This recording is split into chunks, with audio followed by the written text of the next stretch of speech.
Hey y'all, it's me Reese, and it is 4:09 a.m.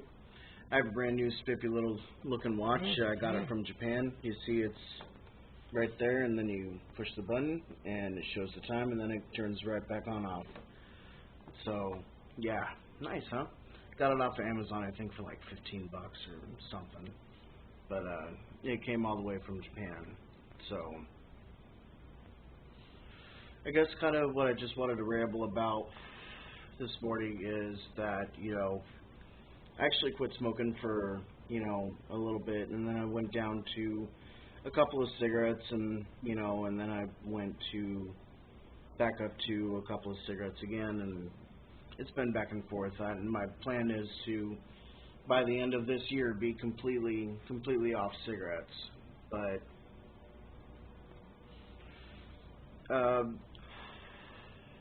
this week's topic on the Transgender Project has been passing, and I actually kind of dislike that word passing for the simple fact that to pass is to imply that you're trying to be something that you aren't, that you're trying to pass off as something that you're not. I know for a lot of newer guys, passing is kind of a big thing because, you're trying to portray who you are on the inside and have people see you as the guy that you are. My biggest tip that I can actually give is just confidence, straight up. Just confidence. Whether you're feminine acting or masculine acting or somewhere in between, just be confident in who you are, what you know, how you carry yourself. Just be confident, And if people ask you questions, as long as they're not being rude about it, then feel free to, answer them. If they ask, are you a girl or a boy? Very politely say, well, I'm a boy, but I happen to have been born in a female body, meaning that I'm transgender, which means that I am transitioning from female to male. And if they ask you why you're doing that, just very simply tell them, because my inside doesn't match with my outside. So I haven't changed. I'm not changing who I am. I'm like a butterfly. A butterfly starts a caterpillar. Then he goes into a cocoon, and he emerges a beautiful butterfly. That's what I'm doing. I'm a caterpillar right now. I'm going into my cocoon, and I'm going to emerge the other side as a beautiful butterfly. Some may not like that and think that's too girly, but that's their problem, not yours.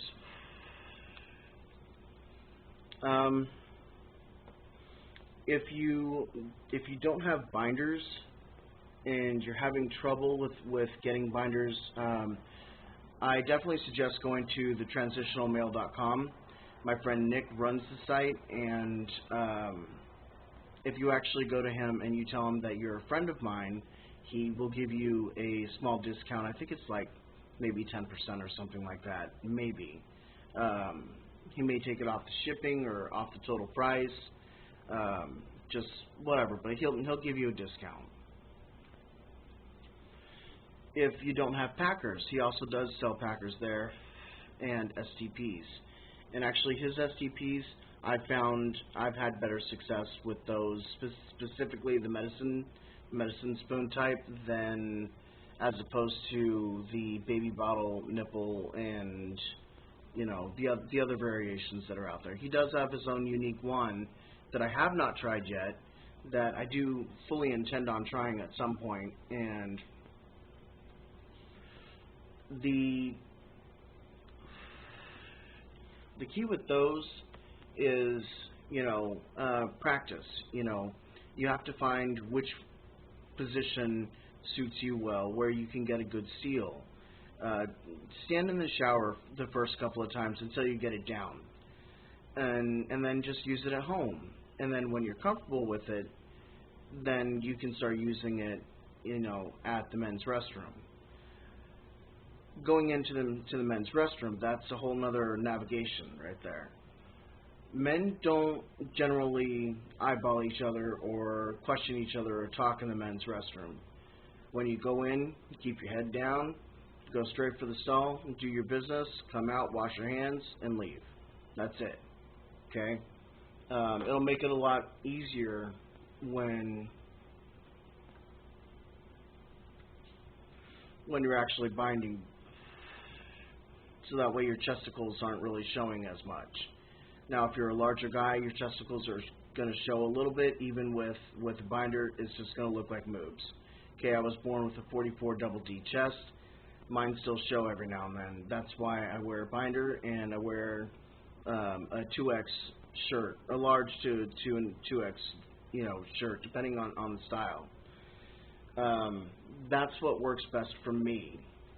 Now, as far as pants go, I'm a big fan of Wranglers. That's just me, but then again, I'm kind of a country boy anyway. But Wranglers have a really good cut and a really good fit. So if you can afford, $25 to $35 for a basic pair of Wranglers, I would go with that. Or go to Goodwill. Goodwill generally has name brand material, jeans and shirts and whatnot there for really cheap. So say you're into Ralph Lauren or, Tommy Hilfiger. You may be able to find a pair of pants under those brand names there for like $5. It fits around the waist, but it may be too long for you. Okay, you go to an alteration shop. They'll generally go ahead and redo the hem for you for like $12 to $15. Definitely worth it. Total cost, you pay $20 for an $80 pair of pants. Absolutely nothing wrong with that.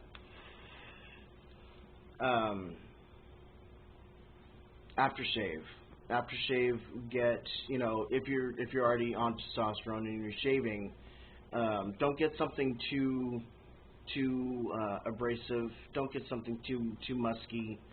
I personally use Axe. I use the Axe aftershave lotion, and it's really mild and it works really well, especially with the whole razor bump thing. Every now and then I still get razor bumps, but that also attributes to what kind of razors you're using.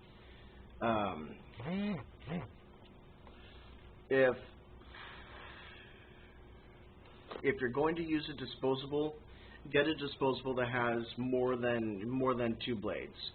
I prefer to 3 to 4 blades. It gets a closer shave, and you tend to get less razor bumps.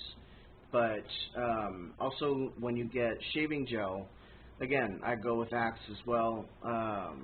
And right now I'm using a brand name by Nivea, and I get the kind for sensitive skin. I don't have sensitive skin, but again, it cuts down on the razor bumps. These are all things that I just kind of picked up and learned as I went along. I've been shaving since I was 14, because by the time I was 14, I pretty much had, a little bit of a goatee and part of a throat beard. So, yeah, I've been shaving for a hell of a long time.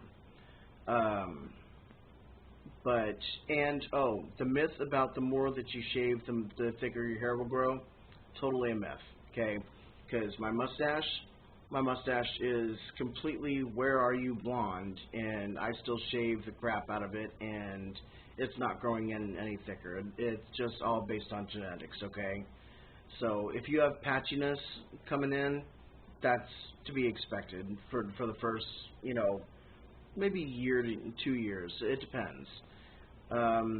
Fat redistribution, that all takes place. All of that is going to happen within the first year to up to 5 years. I know some guys that have been on testosterone for 5 years, and their voice is just now starting to lower and even out, and all of that. But yeah, so those are just some little tips that I learned along the way. I hope they've helped you. If you have any questions or comments, go ahead and leave them down below. Like, rate, subscribe, and be good to yourself, be good to everybody else. I'll catch you on the flip side. Peace.